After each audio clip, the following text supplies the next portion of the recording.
স্টেশনের পাশে ওই যে ওই বিল্ডিংটাই হচ্ছে ওই চকলেটের ফ্যাক্টরি, ওখানেই যাব। আর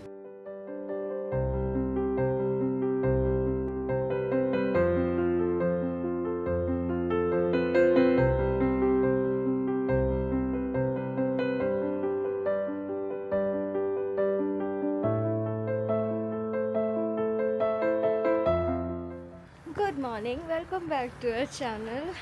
তো আজকে আমরা বেরিয়ে পড়েছি আবার। এখন বাজে 7:30। এখন আমরা যাচ্ছি এই আমাদের এয়ারবিএনবির সামনে একটা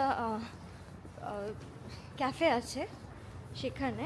ওই ক্যাফেটা খুব ভালো, রেটিং দেখে বুঝলাম। ক্যাফে ঠিক না, এটা ফ্রেঞ্চ তো, বেকারি টাইপের। হ্যাঁ ফ্রেঞ্চ ভাষায় এটাকে বোলাঞ্জারি না কি বলে, বাট বেকারি বেসিক্যালি। হ্যাঁ, তো ওখানে আমরা ক্রোজো খেতে যাচ্ছি, একদম অথেন্টিক ফ্রেঞ্চ ক্রোজো।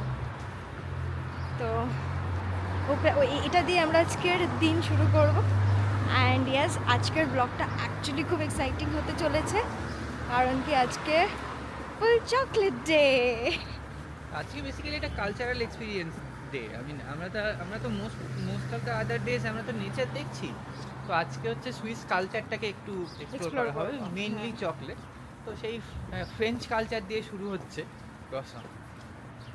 চলো আর আস্তে আস্তে আমরা বেকারাইয়ের দিকে এগোই।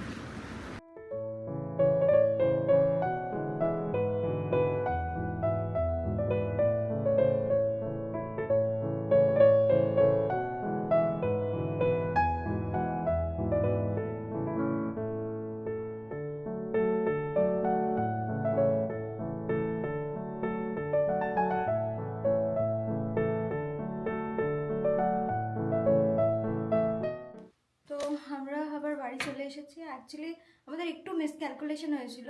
আমরা ভেবেছিলাম 7:30টার দিকে বেরিয়ে আমরা মানে এটা নিয়ে হচ্ছে স্টেশনে চলে যাবো, কিন্তু সেরকমটা করিনি। হাতে এখনও সময় আছে, কারণ 9টার সময় ট্রেন। তো ভাবলাম যে আরাম করে বাড়ি গিয়ে এগুলো আনপ্যাক করে খাবো। এখন দেখাই তোমাদের কিছু নিয়েছি, এখন তো দেখানো যায় না, এখানে ক্যামেরা নিয়ে স্ট্রিক্ট রেগুলেশন রয়েছে, কোনো উঠায় তোলা যায় না, ভিডিও করা তো আরোই যায় না। তো সবাই কি প্রবলেমের জন্য আমি তুলতে পারিনি। Why to disrespect that? Respect করো ভাই, কারো থেকে কথা কেন শুনবো, এসব জানি। এখানে ক্রোজোগুলো বেশ অনেকটা, এটা অ্যাকচুয়ালি অন্যরকম দেখতে, আর অনেকটা বড় বড়। এটা আমি জার্মানিটা দেখতে পারি। এই হচ্ছে আমাদের খাবার, ব্রেকফাস্ট। কতটা খেতে পারবো জানি না, কিন্তু বিভিন্ন রকমের কেনা হয়েছে যাতে হচ্ছে আমরা খেতে পারি। এটা হচ্ছে বাটার ক্রোজো। বাটার ক্রোজোটা কেনার কারণ হচ্ছে একদম ওই অথেন্টিক টেস্টটা পাওয়া যাবে সেই কারণে। এটা একবার খেয়ে দেখে বলি তোমাদের কেমন।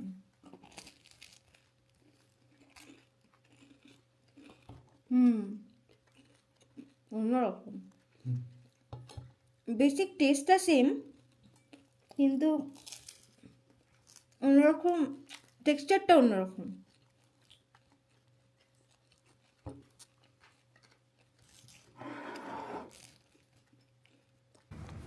তো যাক, ভালোই হয়েছে। আমরা বাড়ি গিয়ে আরাম করে খাওয়া দাওয়া করে নিলাম। ও বাই দ্য ওয়ে, বলাই হয়নি, ক্রোজোগুলো এত বড় সাইজে, আমার মুখের মতো সাইজ। এখন আমরা বেরিয়ে পড়েছি, এখন আমরা যাব স্টেশনে। এই 9টার দিকে ট্রেন আছে, এখন প্রায় 8:18 বাজে। আজকেও মেঘলা আকাশ। আজকে যত খুশি বৃষ্টি পড়ুক, নির্ঘাত পড়বে না। আজকে দেখবে, আজকে কোনো বৃষ্টি পড়বে না। আজকে আমাদের প্ল্যান আছে না সেরকম জায়গায় যাওয়া যেখানে বৃষ্টি পড়লে কিছু আসে যায় না। তো আমরা বাজেল থেকে এখন লুসার্নে এসেছি। এই ট্রেনটা জাস্ট এখনই অ্যারাইভ করলো, এই ট্রেনটাতেই আমরা যাব। সো আজকে চকলেট ডে, মানে এসেন্সিয়ালি আজকে আমরা সুইজারল্যান্ডের কালচারাল হেরিটেজ যেটা চকলেট, সেইটা আমরা এক্সপ্লোর করছি। তো সুইজারল্যান্ডের চকলেট বলতে প্রথমেই লিন্টের কথা মাথায় আসে, এটাই সবচেয়ে পপুলার, ওয়ার্ল্ড ওয়াইড নোন। কিন্তু লিন্টের জুরিখে একটা খুব বড় মিউজিয়াম আছে ওদের, ওটা খুব ফেমাস। ওটা এতটাই ফেমাস যে ও বোধহয় 1 মাস আগে থেকে টিকিট কেটে রাখতো। আর ওটা খুব টুরিস্টিকও বটে। তো মেইনলি মানে যেটা অ্যাকচুয়াল কালচারাল হেরিটেজ সেটাকে এক্সপ্লোর করতে গেলে এরকম বড় ইন্টারন্যাশনাল কোম্পানির মানে মিউজিয়ামে গেলে হয় না। তো অ্যাকচুয়ালি লোকাল আর্টিজানাল যেসব ব্যাপারগুলো আছে সেই সব জায়গাগুলোতে যেতে হয়। তো আমরা সেরকমই একটা জায়গায় যাচ্ছি, একটা ছোট্ট কোম্পানি যারা হচ্ছে সুইস চকলেট বানায়। তো সেখানে গিয়ে ব্যাপারটা বোঝা যাবে, কিন্তু মানে ইন্টারনেটে রিসার্চ করে যতটুকু মনে হয় যথেষ্ট ভালো। লিঙ্কে আমরা পরে যাব, কিন্তু মিউজিয়ামের ভিতরে ঢুকবো না। আমরা খালি Just বাইরে থেকে ফাউন্টেনটা, দেখে হ্যাঁ ওই ফেমাস ফাউন্টেনটা দেখে বেরিয়ে আসবো। আমরা তো আছি একটুখানি মানে যেটা সবাই করে তাদের থেকে আর কি একটুখানি মানে আলাদা হয়ে হাটকে কিছু করি, তো ওটা তো আমাদের মানে it's like a plan thing for us. ঠিক আছে, চলো। হ্যাঁ চল এবার।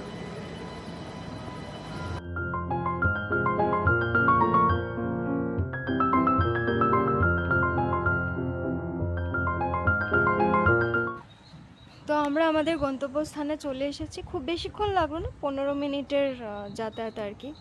তো এই স্টেশনটার নাম হচ্ছে রুট, আর একদম স্টেশনের পাশে ওই যে ওই বিল্ডিংটাই হচ্ছে ওই চকলেটের ফ্যাক্টরি, ওখানেই যাব। এত সুন্দর সিনিক ভিউ চারিদিকে, আর তার সাথে হচ্ছে এই চকলেটের ফ্যাক্টরি, কি দারুণ কম্বিনেশন। আর সবথেকে ভালো মানে কনভিনিয়েন্ট ব্যাপার হচ্ছে এই স্টেশনের পাশেই এটা, মানে ফালতু বেশি হেঁটে যাওয়ার কোনো প্রয়োজন নেই।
চকলেট খুব একটা পছন্দ করি না, ভালো লাগে না। এটা না জেনুইনলি ভীষণ ভালো, জেনুইনলি ভালো খেতে, ভীষণ ভালো খেতে। জানি না ছোটোবেলায় সেই নেসলের সেই চকলেটগুলো আসে না, একটু ভালো খেতে না। তারপরে সে মিল্কি বার ছিল, আমার একটু পোষাতো না। অনেকেই খুব ভালোবাসতো খেতে, আমি জানি না কী করে ভালো লাগতো তাদের, but this one is genuinely very nice.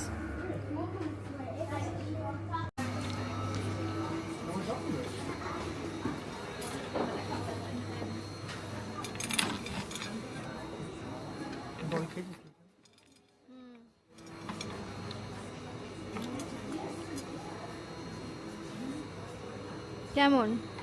ভালো, আজকে বেশ ভালো।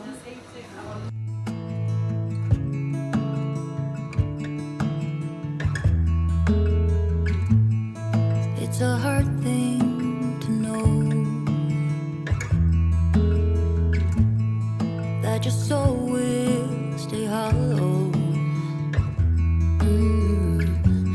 Even if I know that nothing lasts forever. তো এটা হচ্ছে ডার্ক চকলেট, আর ডার্ক চকলেট কিভাবে খেতে হবে সেটার ইনস্ট্রাকশনটা এখানে লেখা রয়েছে।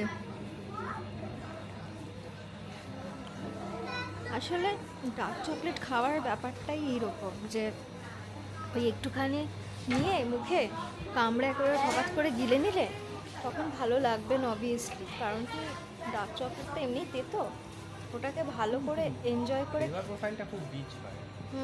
ফ্লেভার প্রোফাইলটা ভীষণ রিচ হয়, আর ভালো করে ওটাকে এনজয় করে খেতে গেলে একটুখানি করে কামড়াও, নিয়ে হচ্ছে ওটাকে চুষে চুষে খাও, ওটাতে অ্যাকচুয়ালি ভালো লাগে। অনেক আগে একবার আমার এরকম হয়েছিল, ডার্ক চকলেট আমি খেয়েছিলাম, আমার একদম ভালো লাগেনি, কারণ ওটা একটু সুগার ছিল না, একদম তেতো ছিল, ভীষণ তিতকুটে ছিল। তো এখন আমার অ্যাকচুয়ালি ডার্ক চকলেট রিসেন্টলি ভালো লাগতে শুরু করেছে, ভীষণ রিচ আর খুব ভালো লাগে খেতে। পাও এটা বেশ দারুণ এই ব্যাপারটা। এখানে ফার্স্টে ভাবছিলাম বাস্কেটে দেখে যে কিছুই নেই, তাহলে কি শেষ হয়ে গেছে, এখানে কটা বাচ্চা বেশ ছিল কিছুক্ষণ আগে, কিন্তু এখন কথা হচ্ছে যে তারপরে বুঝলাম যে এই সামনে একটা বাটন আছে, এই যে এই বাটনটা আছে, এটা প্রেস করলে আস্তে আস্তে অনেকগুলো চকলেট পড়ে ওখান থেকে, ভীষণ সুন্দর। এই চকলেটগুলো সেই কয়েনের মতন দেখতে, বহু বছর আগে এরকম আর কি কয়েনওয়ালা চকলেট খুব বিখ্যাত হয়েছিল সে। আর এইটা হচ্ছে অ্যাকচুয়ালি ফ্যাক্টরি, চকলেট তৈরি হচ্ছে এখানে, অ্যাকচুয়ালি হচ্ছে এখন এখানে, ওই যে এটা নড়ছে অ্যাকচুয়ালি। হ্যাঁ,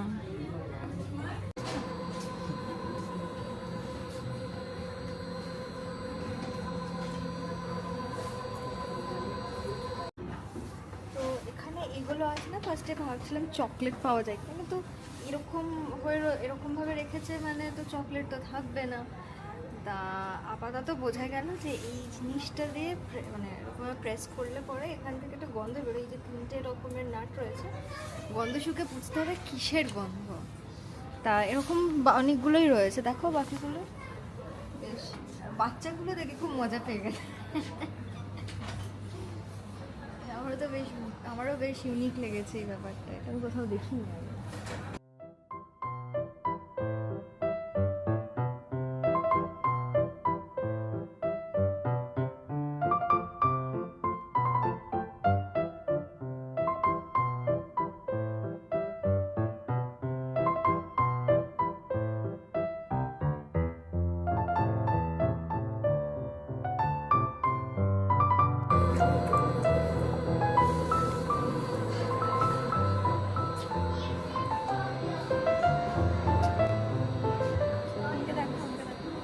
আমি টেস্ট করে বলি কেমন, ভীষণ ভালো খেতে। আমি না পাশের ওই মিল্ক চকলেট বেস্ট ওইটাও খেলাম, কিন্তু ওটা সুবিধা লাগলো না, কয়েকটা একটু কর্নফ্লেক্স নেব, কর্নফ্লেক্স বেশ ভালো লাগে, বাড়িতেও খাই দুধ দিয়ে।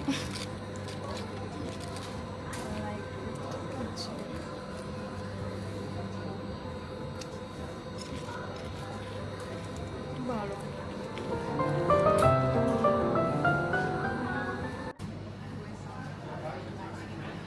এটা কিন্তু পুরোটা চকলেটের তৈরি, পুরো মডেলটা।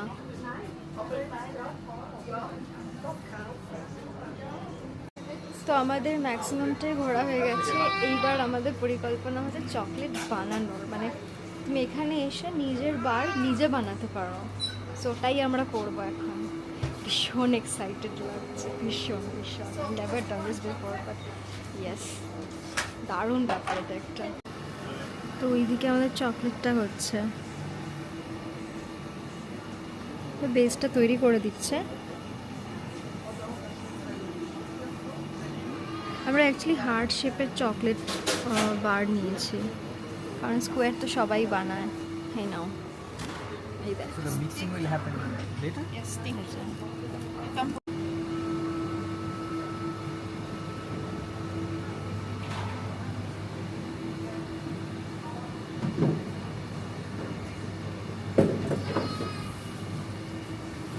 বেশি হাবি যাবে, সুন্দর হয়েছে। এখানে প্রচুর টপিংস আছে, তো যেরকম ইচ্ছে সেরকমভাবে আমরা পিক আপ করতে পারি। অ্যান্ড দেন করে হচ্ছে নিয়মটা হচ্ছে যে টপিং নিয়ে ফার্স্টে ট্রেতে রাখতে হবে, তারপরে হাতে করে ওর উপর দিতে হবে যাতে কোনো রকম মেস না হয়ে যায়। So you can switch if you want because it's 4 stations the same.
তো আমাদের মিউজিয়াম ঘোরা কমপ্লিট অ্যান্ড আমরা আমাদের চকলেটও পেয়ে গেছি। সো ফর এনিওয়ান ইন্টারেস্টেড, এই যেখানে আমরা এসেছিলাম এই কোম্পানিটার নাম হচ্ছে এই যে আইসবাখ চকলেটিয়ার। এটা জুরিখের খুব কাছাকাছি, এদের এখানে জুরিখ থেকে খুব ইজিলি আসা যায়। জুরিখ থেকে 40 মিনিটস মতন লাগবে ট্রেনে করে। তো কেউ যদি ইন্টারেস্টেড থাকো চকলেট নিয়ে, মানে অথেন্টিক সুইস চকলেট, তাহলে এদেরকে ট্রাই করতে পারো, ভালো বেশ। সো এদের এন্ট্রির টিকিটটা হচ্ছে 16 ইউরো বোধ হয়, আর ওই চকলেট মেকিংয়ের চার্জটা আলাদা, সেটা 10 ইউরো। তো 16 ইউরোর মধ্যে আবার 5 ইউরোর একটা গিফট ভাউচার আছে। তো এফেক্টিভলি ব্যাপারটা ওভারঅল ভীষণভাবে ওয়ার্থ হয়। হ্যাঁ, আর যে জিনিসটা আমার পার্সোনালি খুব ভালো লাগলো সেটা হচ্ছে যে অ্যাকচুয়ালি যেটা ও বলছিল আর কি, সেটাই অ্যাকচুয়ালি যদি চকলেট এক্সপ্লোর করতে হয় তাহলে আমি বলবো এই জায়গাটা আইডিয়াল। কারণ কি মানে the price is quite reasonable. তুমি প্রচুর চকলেট খেতে পারবে, ট্রাই করতে পারবে অ্যাজ কম্পেয়ার টু লিন্ট। কারণ লিন্টের কি বলবো, ওরা হ্যাঁ ওটা আরও বেশি কমার্শিয়ালাইজড, আর এটা অনেক বেশি হোমলি, জাঁকজমকটা বেশি। হ্যাঁ, যার জন্য তুমি ট্রাইও কম করতে পারবে না, আগে তো পয়সা দিতে হবে এনিওয়ে। তো এটা খুব ভালো, মানে এখানে প্রচুর চকলেট তুমি খেতে পারবে, প্রচুর প্রাণ ভরে খেতে পারবে। ইভেন আমাদের এমন অবস্থা হয়েছে, খেয়ে খেয়ে আমার জাস্ট মনে হচ্ছে যে না থাক, আর খাবো না, অনেক খাওয়া হয়ে গেছে।